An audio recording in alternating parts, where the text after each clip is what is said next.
Hello student, good afternoon.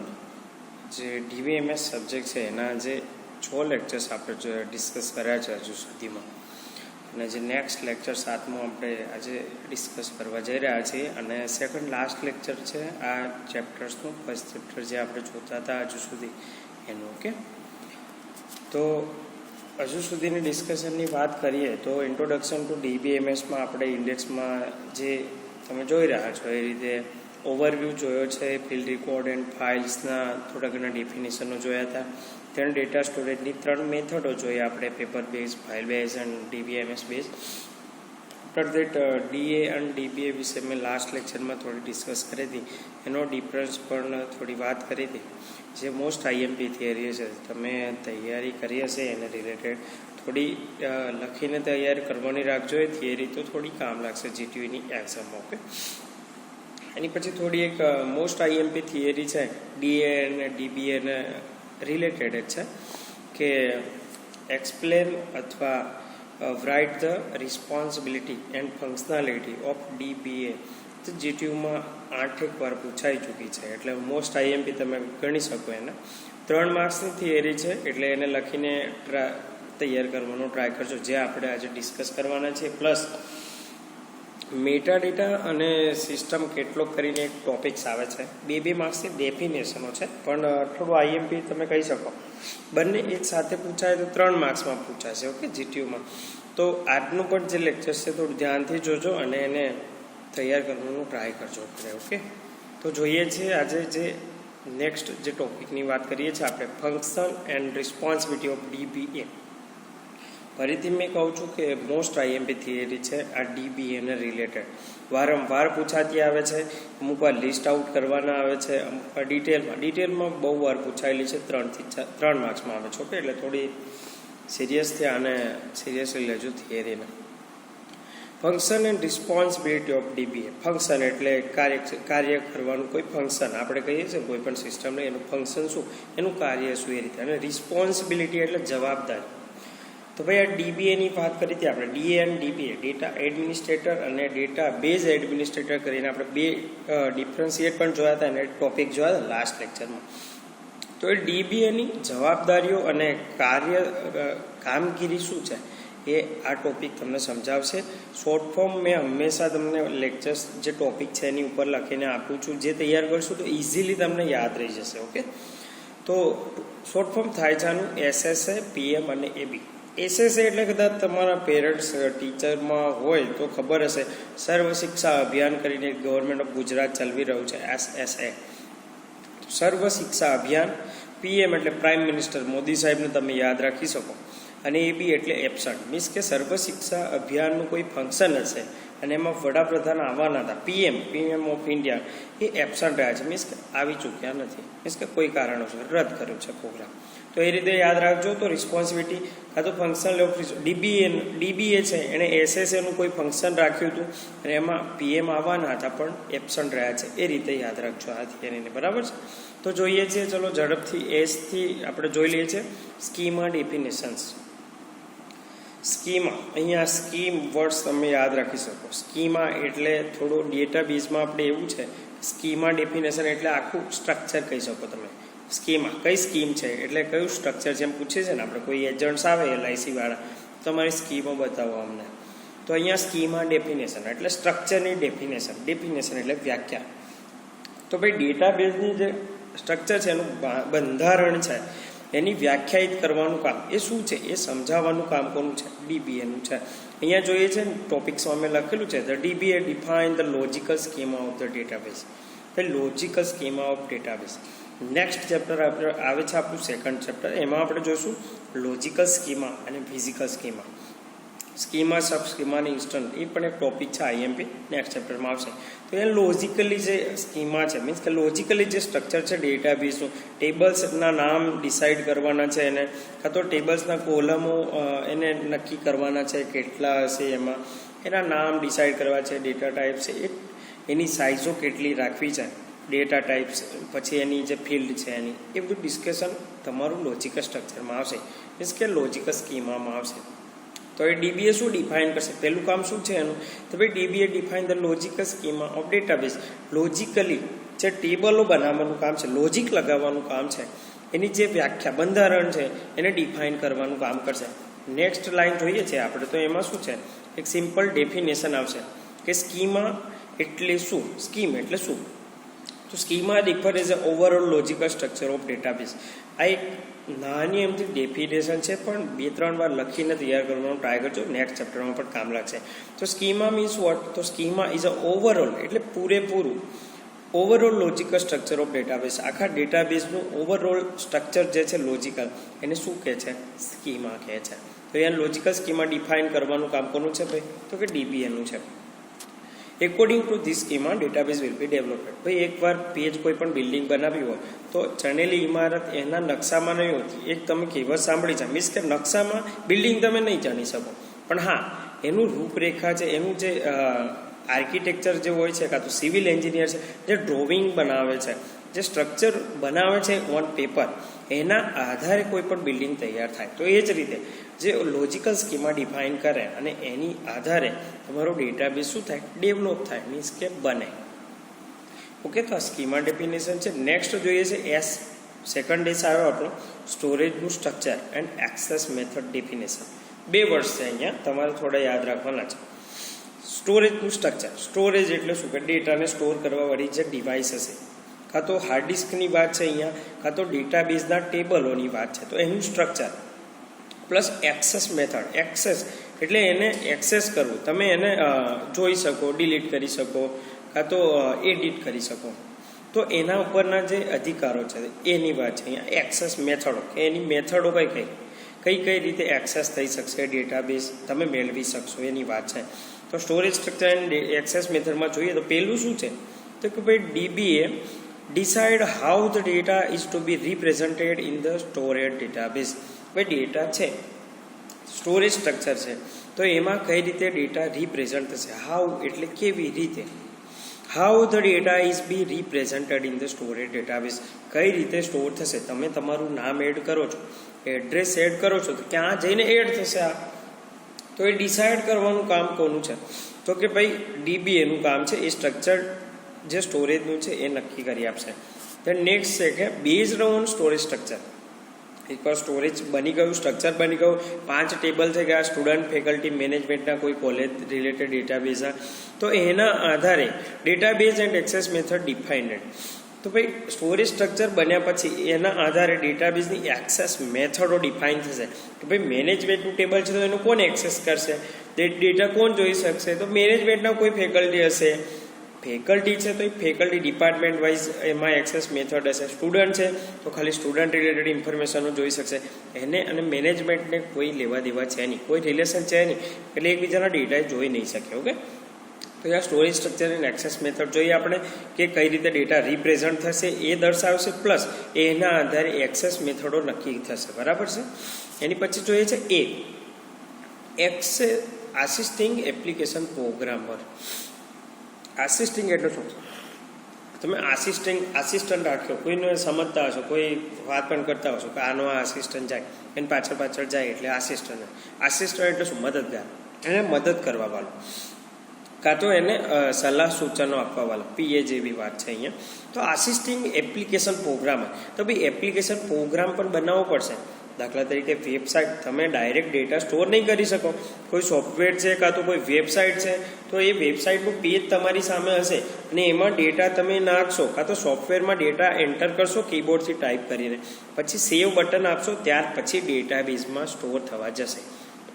તો application program means કે software કોઈ બનાવ્યો હશે ને, કોઈ બનાવતું તો હશે ને, તો એ GUI માટે જે સોફ્ટવેર બનાવે છે એને આસિસ્ટિંગ એટલે મદદ કરશે, કાં તો સલાહ સૂચનો આપશે.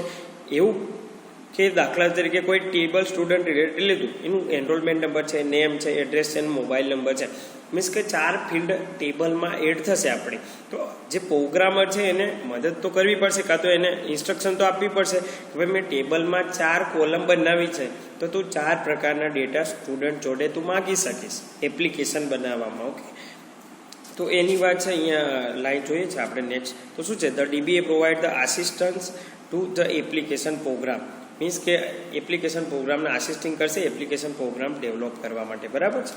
એની પછી છે આપણે જોઈએ છે પી, એસએસ જોઈ નાખ્યું છે, પછી પી આવે છે. તો પી મીન્સ વોટ કે physical organisation modification.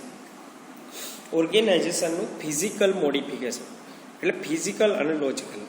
Physical modification એટલે કઈ રીતે? તો ભાઈ ડિપાર્ટમેન્ટ છે, 5 ડિપાર્ટમેન્ટો છે, માનો કે 5 ડિપાર્ટમેન્ટ છે, તો 5 ડિપાર્ટમેન્ટ ફિઝિકલી 5 ડિપાર્ટમેન્ટ એક્ઝિસ્ટ કરે છે, પણ એનું મોડિફિકેશન પણ કરવું પડે. કારણ કે એક સ્ટુડન્ટ 5 જગ્યાએ દોડધામ કરે એના કરતાં બેટર છે કે એની જગ્યા 2-3 જગ્યાએ એને દોડાવવાનું કરો તમે. તો એ રીતે ફિઝિકલ ઓર્ગેનાઇઝેશનનું મોડિફિકેશન કરવાનું છે કે જેથી પરફોર્મન્સ ઇમ્પ્રૂવ થાય. કઈ રીતે? તો ભાઈ હાર્ડ ડિસ્ક હમણાં ફિઝિકલી કેટલી એક્ઝિસ્ટ છે? 1 TB છે, 1 TB હશે એની જોડે. મોડિફિકેશન થોડું એનો સમય છે, ઓર્ગેનાઇઝેશનમાં ડેટા વધારે આવે છે, સ્ટોર કરવાની વધારે જરૂર પડે છે. તો એમ કદાચ ડેટા સ્ટોરેજની ડિવાઇસ છે ફિઝિકલી ડિવાઇસ, જે હાર્ડ ડિસ્ક તમને જોઈ શકાય છે. તમે સોફ્ટવેરના હાર્ડવેર વિશે તો જાણો છો કદાચ. તો જે હાર્ડ ડિસ્ક એની સાઇઝ ઇન્ક્રીઝ કરશે, મીન્સ કે 1 TBની જગ્યાએ શું એ 2 TB કાં તો 10 TBની રિક્વાયરમેન્ટ મૂકશે, કાં તો મોડિફિકેશન કરી આપશે. ભાઈ આટલી જોઈશે.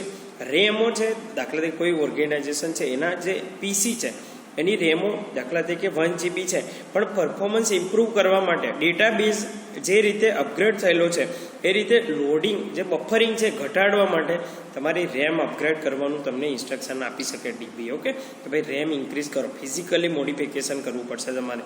4 GB કાં તો 8 GBની રેમમાં તમારે અપગ્રેડ કરવું પડશે પીસી. ઓકે, તો એની વાત છે કે modify the physical organisation of the database to improve performance, એની વાત છે. એની પછી આવે છે તમારું એમ. પી પછી એમની વાત છે monitoring performance. Means what? Monitor એટલે દેખરેખ રાખવી, અને પરફોર્મન્સ એટલે પરફોર્મન્સ સિસ્ટમનું, ડેટાબેઝનું પરફોર્મન્સ કેવું છે, કેટલા સ્પીડલી ડેટા અવેલેબલ થઈ જાય છે, કેટલા સ્પીડલી કોઈ ટ્રાન્ઝેક્શનો પરફોર્મ થાય છે. તો એનું પરફોર્મન્સનું મોનિટરિંગ કરવાનું કામ પણ કોનું છે ભાઈ? તો કે ડેટાબેઝ એડમિનિસ્ટ્રેટરનું છે. ઓકે, જોઈએ છીએ નેક્સ્ટ.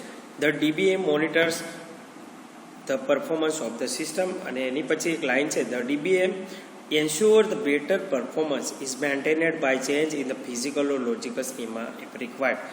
ચલો ભાઈ મોનિટર તો કરે છે, પરફોર્મન્સ બેસ્ટ આવે છે તો કોઈ જ ઇસ્યુ છે નહીં, સારી બાબત છે. પણ પરફોર્મન્સ ડિગ્રેડ થાય છે એ વખતે શું કરશે?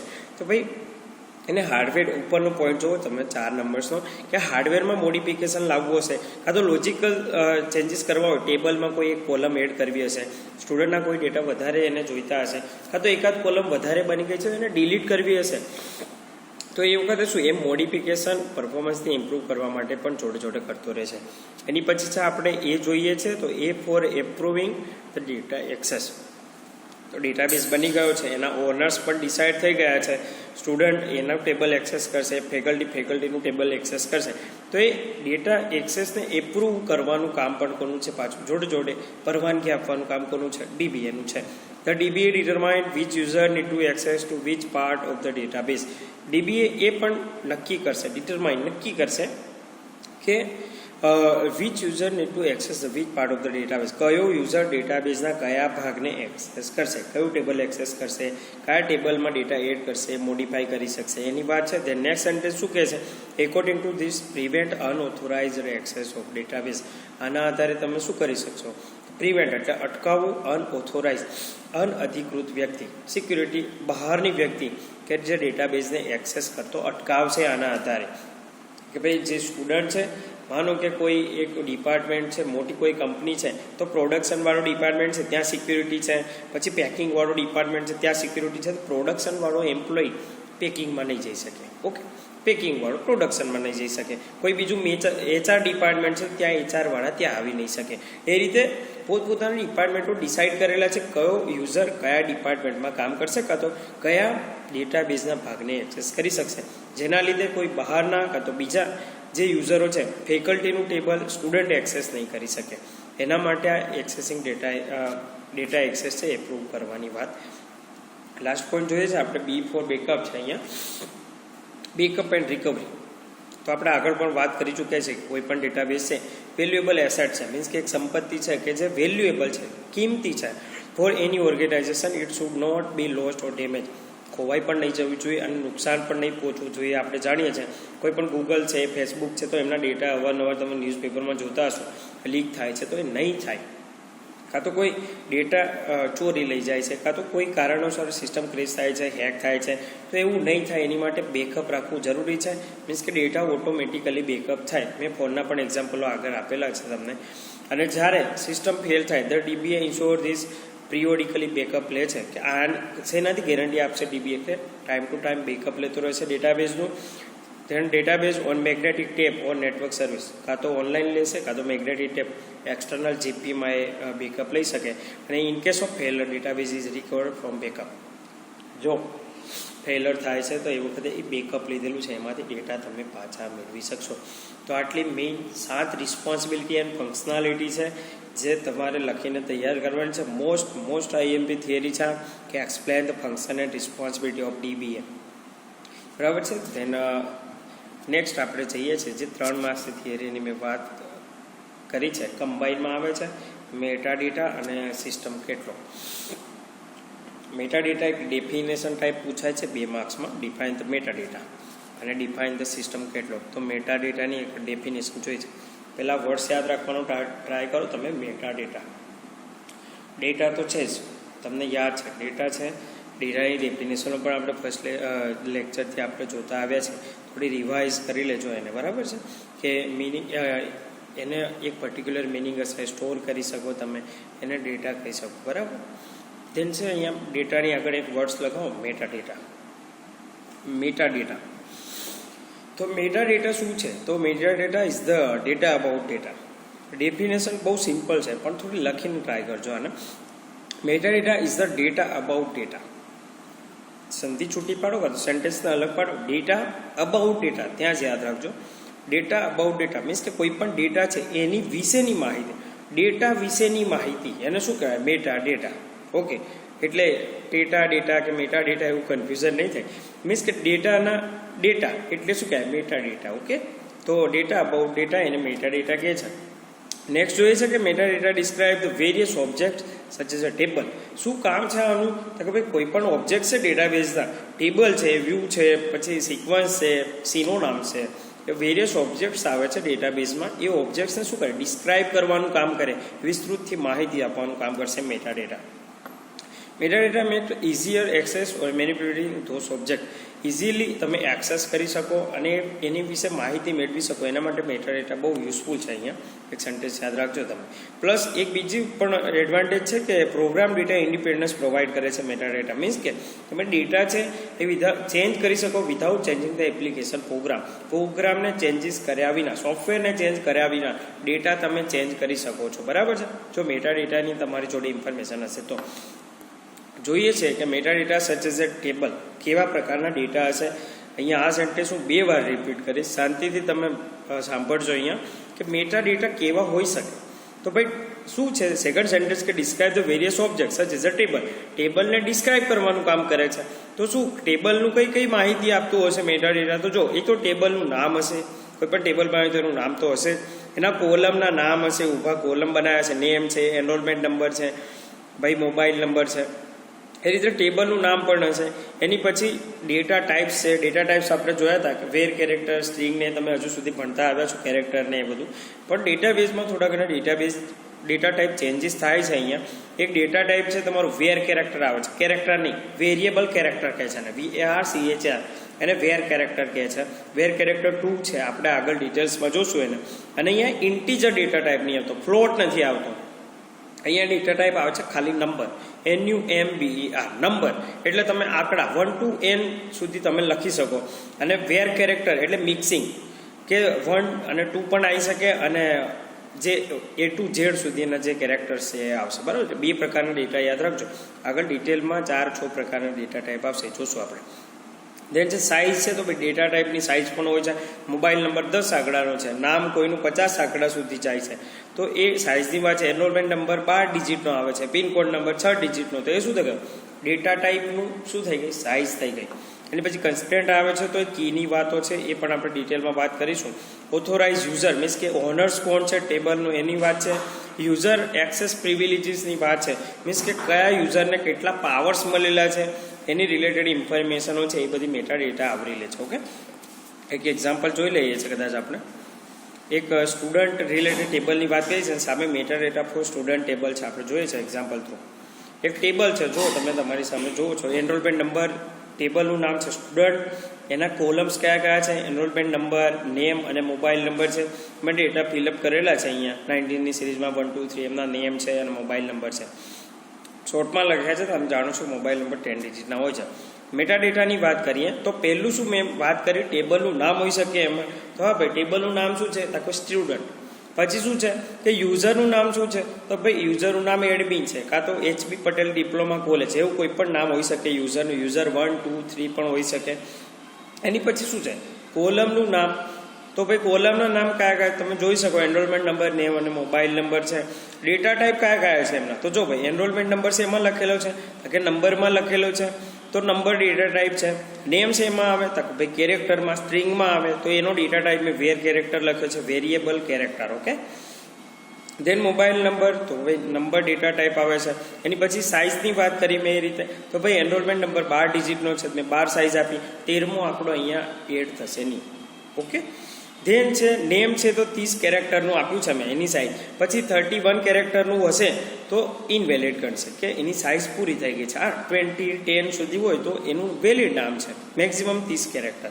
દેન મોબાઈલ નંબર 10 ડિજિટનો છે, 11નો કોઈ હોય છે નહીં, બરાબર. દેન કન્સ્ટ્રેન્ટની વાત કરીએ તો પ્રાઇમરી કી, આપણે આગળ નેક્સ્ટ લેક્ચરમાં જે લાસ્ટ લેક્ચર છે એમાં જોશું આ પ્રાઇમરી કી વિશે થોડો કન્સેપ્ટ. તો કન્સ્ટ્રેન્ટ, તો અહીંયા પ્રાઇમરી કી કઈ છે, તો કે ભાઈ એનરોલમેન્ટ નંબર છે, કઈ રીતે ખબર પડે છે, તો કોઈ પણ ટેબલમાં જે ટેબલની નીચે અંડરલાઈન હશે, ડ્રો ઓન પેપરની વાત કરું છું, અહીંયા એનરોલમેન્ટ નંબરની નીચે શું છે, અંડરલાઈન છે, તો એને શું કહીશું, આ પ્રાઇમરી કી. પ્રાઇમરી કી એટલે શું, જોડે જોડે સમજી લઈએ કે ભાઈ એવી કોલમ ટેબલની કે જ્યાં ડુપ્લિકેટ વેલ્યુ પણ નહીં એડ થવા દે, પ્લસ નલ વેલ્યુ પણ નહીં હોય. બે વસ્તુ યાદ રાખવાની પ્રાઇમરી કી એટલે માઇન્ડમાં, not a duplicate, not a null. Not a duplicate એટલે શું, એકવાર બે નંબર આવી ગયો, કાં તો તમારો એનરોલમેન્ટ નંબર એકવાર સ્ટોર થઈ ગયો, પછી બીજી વાર એ જ કોલમમાં કોઈ એનરોલમેન્ટ નંબર સેમ આવે નહીં. તમે જાણો છો GTOમાં તમારો એનરોલમેન્ટ નંબર યુનિક છે. ઓકે, મીન્સ કે યુનિક ડેટા થઈ ગયા એટલે ડુપ્લિકેટ છે એની, પ્લસ નોટ નલ એટલે કોઈનું એવું પણ સ્ટુડન્ટ નહીં હોય જેનો એનરોલમેન્ટ નંબર નહીં હોય, કમ્પલસરી હશે. ઓકે, તો એને પ્રાઇમરી કી કહે છે. પ્રાઇમરી કી નોટ નલ અને નોટ ડુપ્લિકેટ હોઈ શકે, બરાબર, એવું કોલમ. અને કોઈ પણ ડેટાબેઝને કાં તો ડેટા અને સ્ટુડન્ટના ડેટાની યુનિકલી લાવશે. તમે GTOમાં રિઝલ્ટ જોવો છો વેબસાઇટમાં, તો ખાલી એનરોલમેન્ટ નંબર જ ટાઈપ કરો છો, મીન્સ કે તમારા એનરોલમેન્ટ નંબરથી તમારી આખી જે રો છે, તમારું નામ છે, કઈ બ્રાન્ચમાં ભણો છો, કેટલા સબ્જેક્ટ છે, કયું રિઝલ્ટ આવ્યું છે, કેટલા સબ્જેક્ટમાં શું થયું છે, ટોટલ ઇન્ફોર્મેશન તમારી એક ખાલી કી, પ્રાઇમરી કી એનરોલમેન્ટ નંબર લઈને આપી દે છે, બરાબર છે. તો એ પ્રાઇમરી કીની વાત છે. તો આ મેટા ડેટા છે, ઝડપથી જોઈ લઈએ. Meta data is a data about data છે. પછી શું છે, તો શું કરશે, તો કોઈ પણ ઓબ્જેક્ટ છે એને ડિસ્ક્રાઇબ કરવાનું કામ કરશે, ઇઝીલી એક્સેસ કરી આપશે, plus program data independence provide કરશે. અને પછી તમે એક્ઝામ્પલ લખી શકો, ટેબલનું નામ છે, કોલમનું નામ છે, એના ડેટા ટાઈપ છે, એની સાઇઝ છે, કન્સ્ટ્રેન્ટ છે, યુઝરના નામ છે, એક્સેસ પ્રિવિલેજની વાત છે. ભાઈ આ ટેબલ છે તો એના કેટલા પ્રિવિલેજીસ આપવા છે, તો કોઈ પણ સ્ટુડન્ટ આ ડેટા જોઈ શકશે, અંદર એડિટ કરી શકે નહીં, કાં તો ડિલીટ નહીં કરી શકે, એના એક્સેસ પ્રિવિલેજ થઈ ગયા. ઓકે, દેન નેક્સ્ટ જોઈએ છે લાસ્ટ જે ટોપિક છે આજના લેક્ચર્સનો, સિસ્ટમ કેટલોગ, જેને SC પણ કહે છે. મેટા ડેટાને MD કહે છે, મેટા ડેટા M અને D. તો એ રીતે સિસ્ટમ કેટલોગ ને SC પણ કહે છે. અહીંયા સિસ્ટમ કેટલોગ, કેટલોગ એટલે તમે એક વર્ડ સાંભળ્યો હશે કદાચ કે કેટલોગ એટલે કોઈ પણ જગ્યાએ જાઓ છો, કોઈ શોપમાં જાઓ છો, કોઈ કોલેજમાં જાઓ છો, ત્યાં બ્રોશર્સ વર્ડ્સ આવે છે. એ રીતે કેટલોગ એટલે એક પ્રકારનું કોઈ ઉપર આછી એવી ઇન્ફોર્મેશન આપતું કોઈ એક ડોક્યુમેન્ટેશન કહી શકો તમે. ટેબલ છે તો એની વિશેની માહિતી આપતું આપણે આગળ જોયું છે મેટા ડેટા. ઓકે, એ રીતે કોઈ પણ ડેટાબેઝનું કોઈ ઓબ્જેક્ટ છે એની ઉપર છેલ્લી માહિતી, છીછરી માહિતી આપતું એક કેટલોગ્સ બનાવ્યું છે, એને શું કહે છે, સિસ્ટમ કેટલોગ. પણ અહીંયા સિસ્ટમ મીન્સ વોટ, જાતે એની સિસ્ટમ એની જાતે બાય ડિફોલ્ટ ઇટસેલ્ફ એની જાતે બનાવશે આ કેટલોગ્સ. ઓકે, જોઈએ છે આપણે શું છે. પહેલી જ એની ડેફિનેશન જોઈ લઈએ છીએ. શું છે ડેફિનેશન, તમે થોડી રીડ કરી શકો અહીંયા.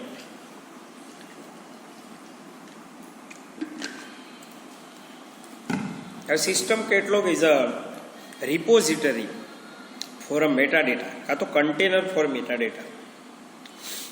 મેટાડેટા આપણે આગળ એક ટોપિક જોયો, હમણાં જ જોઈને આ નીકળ્યા છે આપણે. તો મેટાડેટા તો એનું શું છે, કન્ટેનર છે. કન્ટેનર એટલે શું ભાઈ તમે રોડ પર જતા જોયા હશે, 4 વ્હીલ લઈ જાય છે, પછી કોઈ મોટા મોટા ટ્રક્સ જાય છે, એમાં બાઇકો હોય છે, 4 વ્હીલ્સ હોય છે, તો એને કન્ટેનર કહેવાય. કોઈ ફિલ્મમાં પણ જોયા હશે તમે, કોઈ બંદરો છે તો ત્યાં મીન્સ કે કંડલા પોર્ટ છે આપણું, તો ત્યાં કન્ટેનરો બહુ બધા હોય છે કે જે જહાજમાં ટ્રાન્સપોર્ટ થાય છે. ઓકે, તો એ કન્ટેનર છે શેનું? તો કે ભાઈ મેટા ડેટાનું. મીન્સ કે એક ડેટાબેઝમાં એક ટેબલ નહીં હોય. તમે જાણો છો database is a collection of table છે.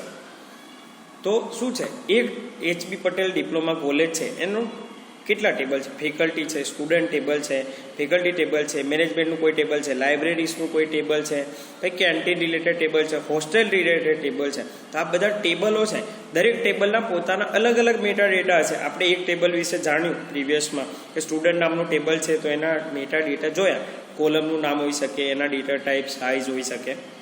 તો આ દરેક ટેબલોના મેટા ડેટા કોઈ એક જગ્યાએ ભેગા કરો, એક કન્ટેનરમાં ભરો તમે, તો એ કન્ટેનરને શું કહે?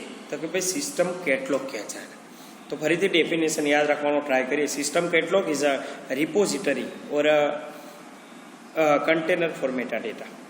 તમે કોઈ એક વર્ડ્સ યાદ રાખી શકો જે તમને સહેલો પડે. ઇંગ્લિશ છે એટલે થોડું લખવામાં સહેલું પડે એવું રાખો. કન્ટેનર વર્ડ્સ યાદ રાખી શકો. મેં ઓરમાં લખ્યું છે કાઉન્ટ્સમાં. તમે કોઈ પણ એક યાદ રાખી શકો કે system catalogue is a container for શું છે? Meta data. મેટા ડેટા માટે શું છે?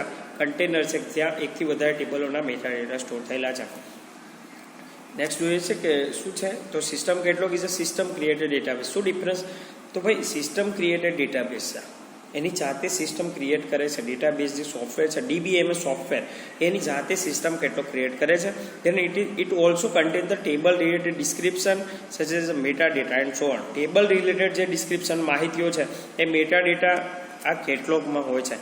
ધેન શું છે? બીજી વસ્તુ કઈ સ્ટોર કરી શકે કેટલોગ્સ? તો catalogue description of all database object. Means કે ડેટાબેઝ ઓબ્જેક્ટ આપણે તમે 4th સેમિસ્ટરમાં જોશો, વ્યૂ છે, સિક્વન્સ છે, સિનોનામ્સ છે. તો એ વધારાના જે ઓબ્જેક્ટ્સ છે તમારા ટેબલ સિવાયના, તો એ ઓબ્જેક્ટ્સ રિલેટેડ ઇન્ફોર્મેશન છે. ડેટા ડિક્શનરી છે જે આપણે નેક્સ્ટ લેક્ચરમાં જોવાવાળા છીએ. તો ડેટા ડિક્શનરી છે, યુઝરના એક્સેસ પ્રિવિલેજ, યુઝરના એક્સેસ રિલેટેડ ઇન્ફોર્મેશનો છે, એ બધી જ માહિતી તમારી સિસ્ટમ કેટલોગમાં સ્ટોર થયેલી હોય છે. It is a content description of database object. Database dictionary means કે DD પણ કહે છે ને, ડેટા ડિક્શનરી DD, અને યુઝર એક્સેસની ઇન્ફોર્મેશનો પ્લસ મેટા ડેટા, બધી જ ઇન્ફોર્મેશનો તમારી સિસ્ટમ કેટલોગમાં હોય છે. ઓકે, જોઈએ છે system catalogue is a created by system itself. ફરીથી DBMS સોફ્ટવેર છે એની જાતે બનાવે છે. પછી શું છે, કઈ રીતે મેનેજ થશે? તો it manage in a similar fashion as a user data are managed. જે રીતે યુઝરે બનાવેલા ટેબલ મેનેજ થાય છે, દર વખતે નવા ડેટા એન્ટર થાય છે, કોઈ ડિલીટ થાય છે, તો એ જ રીતે કોઈ સિસ્ટમ ટેબલ ડિલીટ થાય તો એની રિલેટેડ મેટા ડેટા ડિલીટ થઈ જાય. ઓકે, કોઈ યુઝર ડિલીટ થાય તો યુઝરના ડેટા ડિલીટ થઈ જાય. એ રીતે જે રીતે યુઝર ડેટા મેન્ટેન થાય એ જ રીતે સિસ્ટમ પોતાની રીતે ડેટા શું કરે છે? મેન્ટેન કરે છે. નેક્સ્ટ આપણે એક્ઝામ્પલ જોઈ લઈએ છીએ જોડે જોડે. એક મેટા ડેટાની વાત કરી, મેં જનરલી ગ્રાફિકલી તમને બતાવવાનો ટ્રાય કરી રહ્યો છું કે મેટા ડેટામાં શું જોઈએ આપણે? તો કે ભાઈ ટેબલનું નામ હોઈ શકે, પછી કોલમનું નામ હોઈ શકે, ડેટા ટાઈપ્સ હોઈ શકે, એની સાઇઝ હોઈ શકે, ઓનર્સનું નામ હોઈ શકે, કન્સ્ટન્ટ હોઈ શકે, જેમ કે પ્રાઇમરી કી જોઈ, એક્સેસ પ્રિવિલેજ છે, ઇન્સર્ટ અપડેટ ડિલીટની વાત થઈ, એ બધા શું છે? મેટા ડેટા છે. then સિસ્ટમ કેટલોગની વાત કરીએ તો સિસ્ટમ કેટલોગમાં શું છે? આપણે ઉપર જોયું એમ તો system catalogue is a container for meta data. તો અહીંયા મેટા ડેટા હોઈ શકે, યુઝર એક્સેસ ઇન્ફોર્મેશન છે, ડેટાબેઝના ઓબ્જેક્ટ્સ રિલેટેડ માહિતી છે, ડેટા ડિક્શનરી છે DD. તો આ બધા ડેટા શેમાં હોય છે? સિસ્ટમ કેટલોગમાં હોય છે. જુઓ તમે અહીંયા જોઈ શકો, આ મેટા ડેટા છે પૂરેપૂરા ક્યાં હોય છે? પાછા સિસ્ટમ કેટલોગમાં હોય છે. તો ડેફિનેશન ફરીથી ઝડપથી સિસ્ટમ કેટલોગ્સથી જોઈ લઈએ કે system catalogues is a container for meta data છે. સિસ્ટમ એની જાતે ક્રિએટ કરે છે, ટેબલ રિલેટેડ ડેટા સ્ટોર કરે છે, જે અહીંયા જોઈએ છે આપણે મેટા ડેટા. એની પછી સિસ્ટમ ફરીથી મેં સેન્ટેન્સ લખ્યું છે, એની સિવાયની ઇન્ફોર્મેશનો ડેટાબેઝ ઓબ્જેક્ટ, યુઝર એક્સેસ છે, ડિક્શનરી છે, એ રિલેટેડ ઇન્ફોર્મેશનો સ્ટોર કરી આપે છે. તમે ગ્રાફિકલી જોઈ શકો, યુઝર ડેટા રિલેટેડ જ એ પાછું જેમ યુઝર ડેટા મેન્ટેન થાય એ રીતે મેન્ટેન કરશે સિસ્ટમ. ગ્રાફિકલી યાદ રાખવાનો ટ્રાય કરજો. મેટા ડેટામાં 2 અને 3 ને 2, 2, 4 ને 3, 7 જે ઇન્ફોર્મેશન છે એ સ્ટોર થાય છે, અને બધી સાથે સાથ પાછી એક પડીકામાં પેક કરો અને તમે કન્ટેનરમાં નાખી દો. કન્ટેનર ડસ્ટબિન છે એવું ગણો. તો ત્યાં મેટા ડેટા નાખો તો ત્યાં ઓલરેડી 3 પ્રકારની ઇન્ફોર્મેશનો છે. યુઝર ઓબ્જેક્ટ છે, sorry database object, user access, dictionary છે ડેટાની, એમાં મેટા ડેટા બધું ભેગું થઈને શું કહે છે? System catalogue. 2 થિયરીઓ યાદ રાખવાનું ટ્રાય કરજો, મેટા ડેટા અને સિસ્ટમ કેટલોગ્સ. એની આગળની most IMP theory functionality and responsibility of ડીબીએ.